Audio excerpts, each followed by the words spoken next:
เจ้าหันหน้ามาอยู่ฮะโอ้ยพี่น้องคนกับติบเข่ากันเนาะโดยตัวนี้ยังนัก กินแซ่บได้เราเกตนะเบิ่งเรียกว่าคันใส่ติ๊บแบบนี้มันกินแซ่บกินนัวบ่โดยนั่นให้เรากันเจ้าชิบ่ยากน้ำลาวเอาว่าอื่นน้ำลายนี่ได้ข่อยกันแซ่บอันนี้เราเกตอยู่พุทธเนาะเผ็ดกันอยู่พุทธเดือนกอโดยแต่ว่าอันนี้ก็คือเราจะคายออกไปกับเพื่อยันว่าคนอื่นเขามายับเอาโดยทำนี่ในเมื่อกินข้าวแล้วแต่ละบ่พอซ้ำปลากระป๋องนั้นปองนึงเบิดพอดีเลยฉันเนาะครับนึงไปใช้ก็ถามแล้วเบิ่งอยู่หะนี่เรานอนเทือนนี่เรานอนเทือนพูดนี่นางเคียวนี่แม่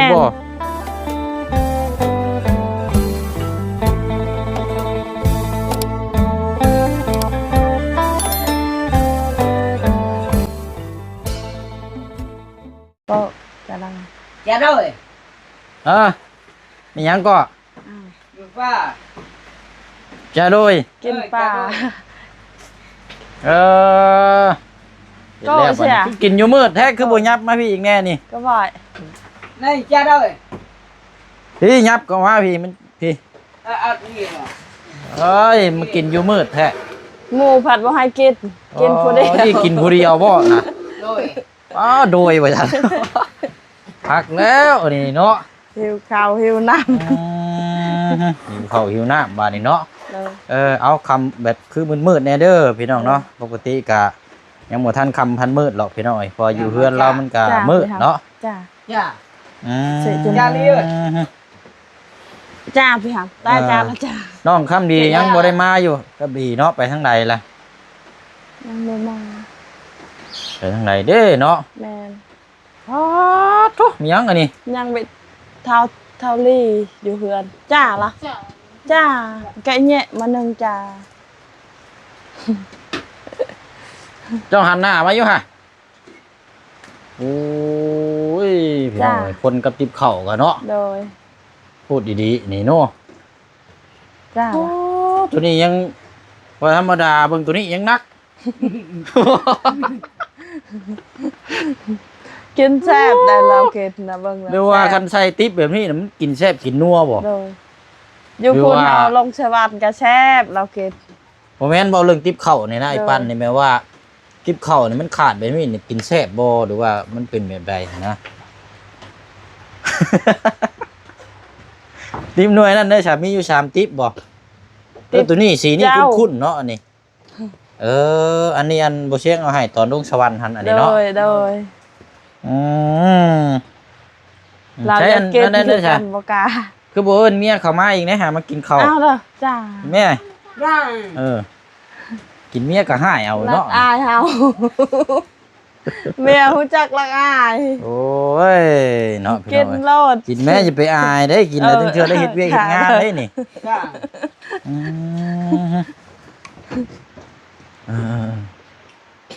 บ่ได้ใจ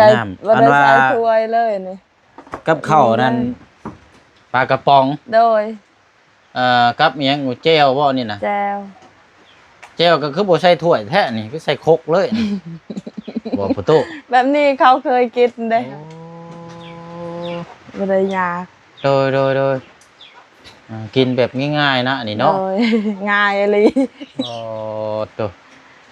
อันนี้กับปลากระป๋องอันที่ว่าบ่เชียงมามอบให้มื้อนั้นบ่โดยยังกินตอนนี้ยังอันนึงเบิดเลยกินแซ่บเป็นนัวเนาะเพิ่นห้องอันนี้แหละพี่น้องเก็บเมียนคักได้คันเก็บบ่ได้เมียนคักย่านลูกกินมันเป็นพวกยังบ่ใช่นี่แป๊บเดียวนะนี่เนาะโอ้ยแม่นแซ่บบ่ประตูแซ่บได้เฮ็ดนี่ได้เราเอาเจ้ามาให้เนี่ยบ่ให้ชาวปันก็ได้ชาวปันมีแล้วกินคนอยู่บ้านมาให้ชาวปันแน่เราบอกบ่ให้ก็ได้เอากินดีๆอันนี้เนาะชาวปันเพิ่นมีแล้วล่ะเนาะอันนี้ก็อยู่ในระหว่างรอฝนเช้าพี่น้องแล้วก็เพิ่นพากันกินข้าวกินน้ำก็ได้ถือโอกาสนี่ถ่ายคลิปให้ทางปลุง เบิ่งอีกมุมมองหนึงเนาะทางครอบครัวก็เจ้ากินข้าวกินน้ำ โดย ก็โอ้ติบข้าวนี่มันตรีนี่บ่จักปีแล้ว โดน นี่ ยัน10 ปีแล้วจัก เนาะ ใช่ก็มาเจอ มันก็มันก็ปิดอยู่อยู่บ่ เราเจ นี่ อ นะ คือกันจักเท่าใดปี อ๋อแบบกัดขาดเปื่อยไปแล้วเนาะติบข้าวกัน โดน อื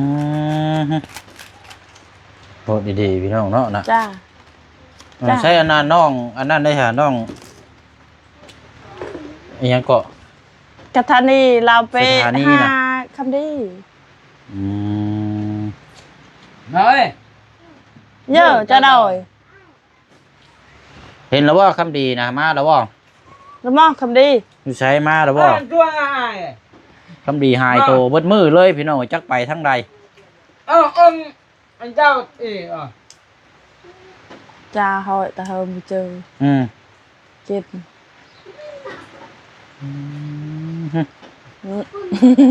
คือแซมบ้า อันนี้ใส่ลวกยังหน่อยยอดพักดึก แนวบ่แซมก็แซมเลยเรากิน Ừ. เฮาเบิ่งคือยากคือการเมื่อเฮือนเฮากินบ่แซมบัดเบิ่งเรากินคือบ่แซม เออ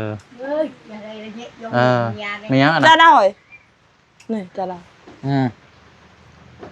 บอกเรามากินข้าวเนี่ยฮะ จ้าได้ เป็นลมเป็นแดงได้ฮะ จ้าได้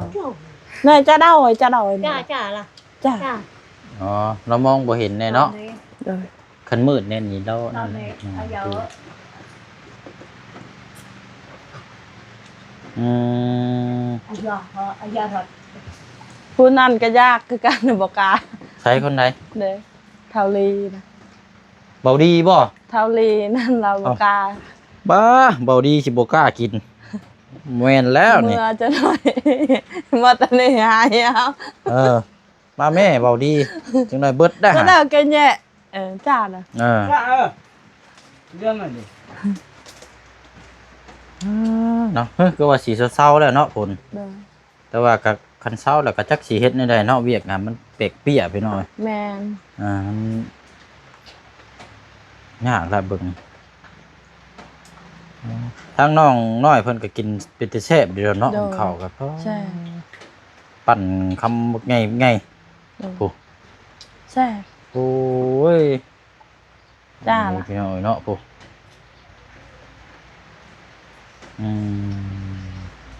คันเว้าเรื่องในอยู่ในกินนี่ก็พวกไข่มาม่าอย่างนี้ก็เต็มที่นี่บ่พอ2มื้อแล้วเนาะ โดย กินนี่แบบโอ้พี่น้อยเนาะกินแซ่บกินนัวนะคันสิว่ากันเนาะ บวกกับแต่ไรแต่มาก็เจ้าก็บ่ได้ค่อยกินเนี่ยแบบซี่แน่สุดท้ายก็กินแต่ต้มหน่อไม้เนาะ ลูกกอกคือมันตลับเลยเด้อเย้ว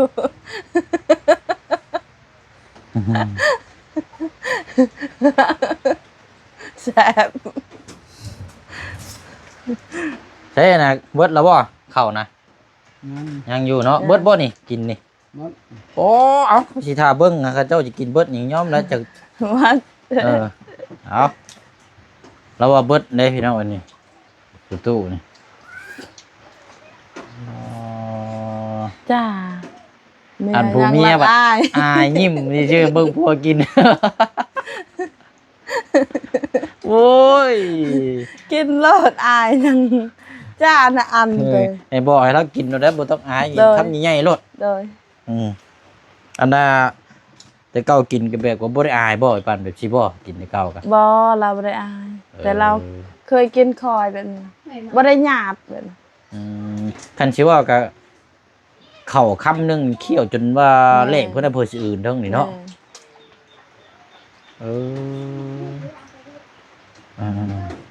คันเราหิวก็แบบนี้แหละล่ะคือ กินแบบก็บ่ค่อยลายปานไหนเนาะกินแบบเรียบง่าย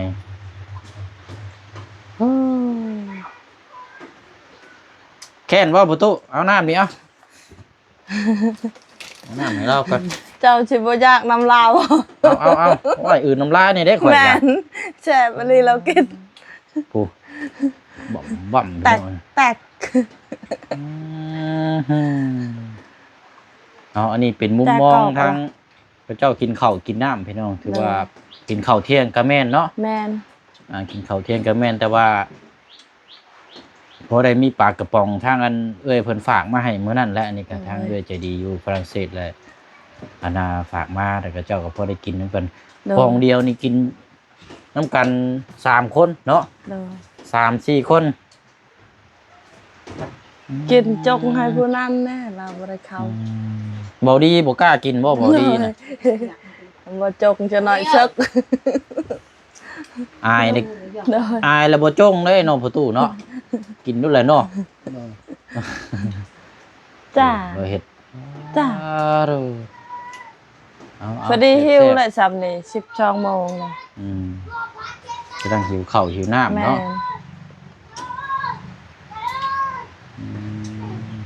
พอดีแล้วสายพี่น้องเนาะเดี๋ยวจักน้อยเนาะเดี๋ยวสิถามอบรมกับทางไอ้ปันเพิ่มเติมน้ำอีกแน่เพราะว่าอาจจะทำหูน้ำกันเรื่องที่ดินตัวที่ว่าทางอ้ายเราว่าอยากขายก็นานนั้น30 ล้านกีบเนาะวันนี้ทางอ้ายเราว่าอยากขายนั้น20 ล้านกีบพี่น้องเนาะก็มันง่ายๆสายพี่น้องเนาะก่อนเชื่อว่าก็มันก็มีที่มาที่ไปแหละเนาะเราจึงอยากขายกันเชื่อว่ากันให้พี่น้องเข้าใจว่ามันต้องมีที่มาที่ไปเพิ่นจังจะขายนะพี่น้องก็เฮาก็บ่ห้ามฮู้นำดอกพี่น้องว่าจังใดเนาะอาจจะเป็นเกี่ยวกับทางที่ดินใกล้ติดกันกับอีกเจ้านึงบ่เนาะยันผิดกันแบบซี่บ่หรือว่านี่ได้นี่ก็พี่น้องเดี๋ยวถามมึงนำกันอีกเนาะคือความจะแจ้งเนาะเพราะว่าบาง FC พี่น้องเพิ่นว่าอยากให้ทางทีมงานมาระดมทายก็ว่าอยากซื้อที่ดินพื้นนี้ถ้าว่าเป็นผู้ใหญ่มองเห็นก็คือให้ทางทางโปรเกตอยู่ปากเซ่นั่นแหละพี่น้องที่เราเห็นเพื่อนอยู่ทางบ้านน้องป๊อปตอนนี้นะว่านั่นอย่างอยากซื้อให้เรา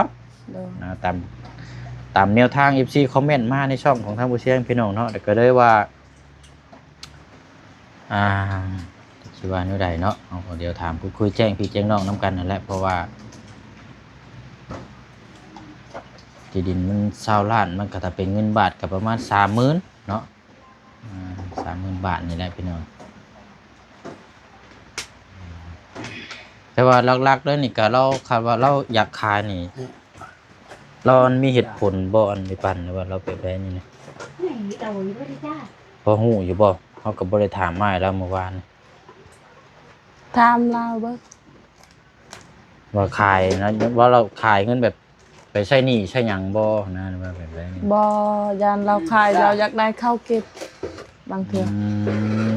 เราอยากซื้อข้าวกินขายซื้อข้าวซื้อน้ำแบบสิบ่เศร้าแล้วซะเนาะย่างลงไปเลาะเบิ่งจังหน่อยไปยังซะเนาะเบิ่งก่อนพี่น้อง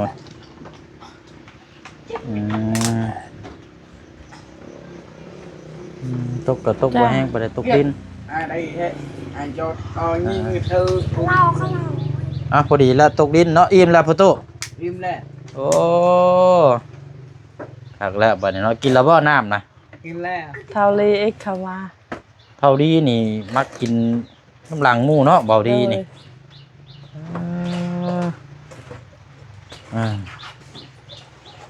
จื้อโอเคไปเดี๋ยวมาคือก่อนพี่น้อยมาเบิ่งทำกันทั้งนี้ก่อนผลก็ว่าอยากขึ้นเศร้าแล้วถามเบิ่งตัวนี้ก่อน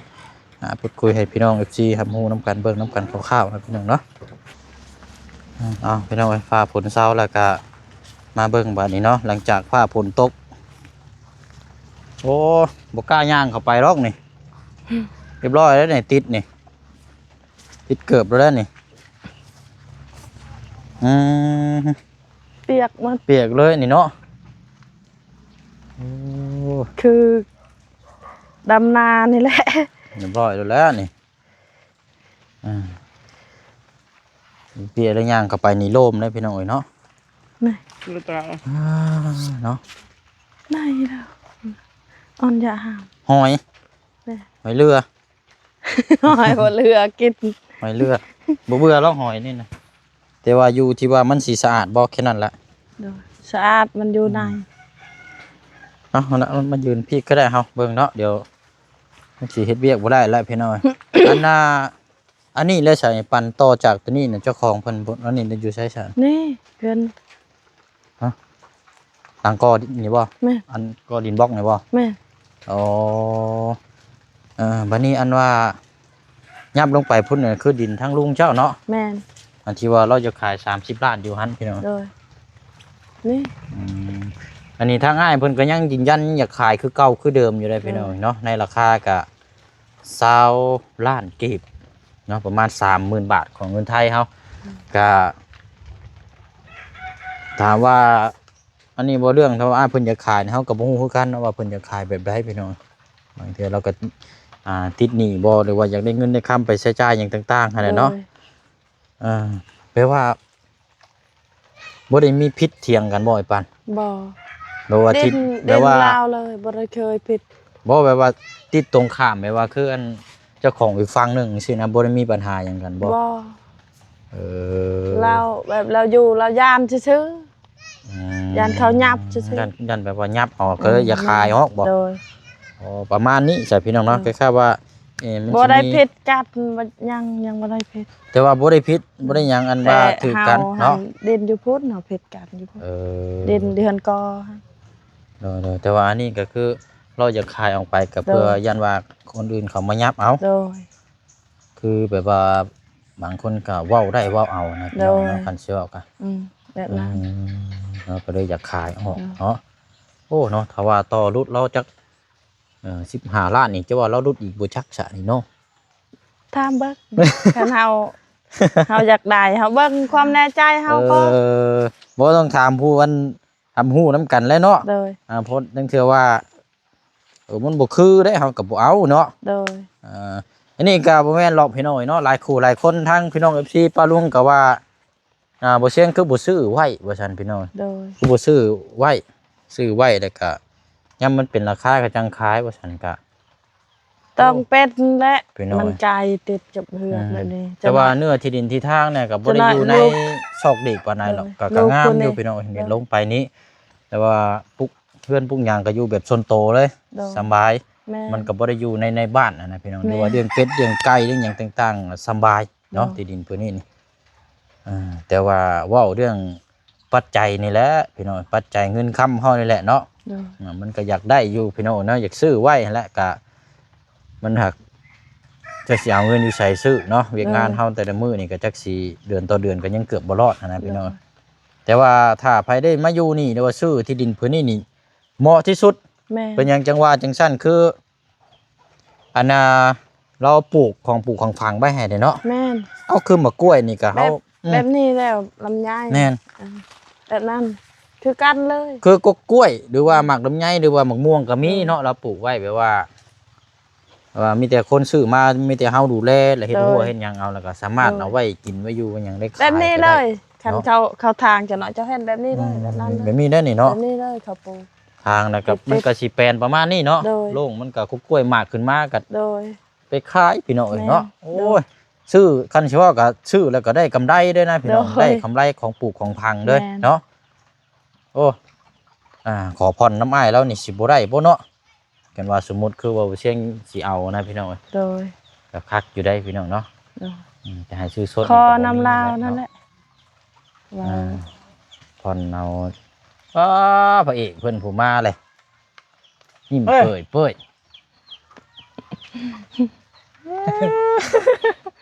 เยี่ยมเปิดเผย น้องคำดีพี่น้องเอ้ยไปเล่นแต่เช้าหัวก็มา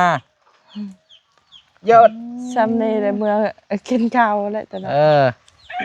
บ่ พอซ้ำปลากระบอกนั้นปองหนึง เบิดพอดีเลยซะเนาะ ขาบหนึงมาเทือนกิน ว่าช่วยยาวเลย มาพี่บ่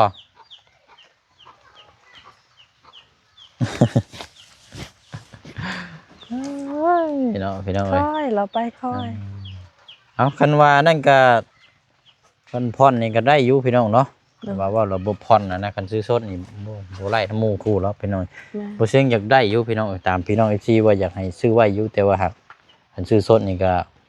คือว่าแน่นเนาะ โดย มันบ่มีพี่น้องซื้อไว้นั่นก็ดูแลก็กล้วยไว้นะ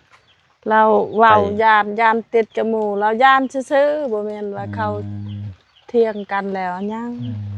บ่แม่นก็เฮาซื้อแล้วเฮา โดย เฮาซื้อแล้วเฮาก็แบบว่าเฮาเฮ็ดใบ เฮ็ด ซื้อ ใบ ขา คื ย อเฮ็ดใบคือคำ เออ พอคำดี คือของ นี่ ประตู ดีเล นี่ ย แบบนี้นี่บ่มีไผเฮ็ดได้ได้เหมือน แม่น ไผสิมายับ ยับเข้าไปในพุ่นก็ถ้าว่าเจ้าของมาเห็นนี่กลางเบิ่งใบปุ๊บเอ้า โดย มาวัดไม้นี่ ผู้ที่เฮ็ดก็ผิดเด้นี่ โดย สำหาเรื่องนะคันสิว่ากันเนาะ มีพ่อบ้านยังยืนกันเลย มันสบายพี่น้อง โอ้ยเนาะเอาย่างมาพี่เป็น เปิด ได้ เตะหน่ นี่ อย พี่ย่างพี่ก็ได้ nó đã mày bảo chuỗi mày mà đông mày lò anh nghe lò เราไปใช้ก็ถามแล้วเบิ่งอยู่หามา นี่ แต่ไส เรานอนเทือนนี่ หึ นี่เรานอนเทือนพูดนี่ ทางเขียวนี่ แม่ นี่บ่เอากินนี่เฮามานี่อยู่คือบ่เห็น จะเรานอนเด้ อ๋อนอนอยู่นี่ แม่ โอ้พอจังว่าเอิ้นจังบ่เห็นอืมแม่เฒ่าตัวนั้นเราได้ลูกชายซ้ำลาวไปนอนเทือนหมู่ ก็ได้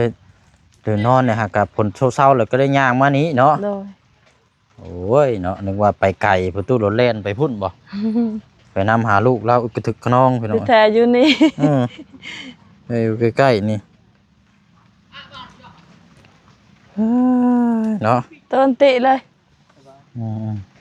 đấy bảo มันกล้วยเปล่าดัน ถ้าฝนก็ยังบ่เศร้าพี่น้องก็ยังเป็นมิดเป็นห้อยอยู่เนาะ อันว่ามันเอาขึ้นอีกบ่ได้บ่ล่ะเดี๋ยวว่าเจ้าเอาซ้ำนี่บ่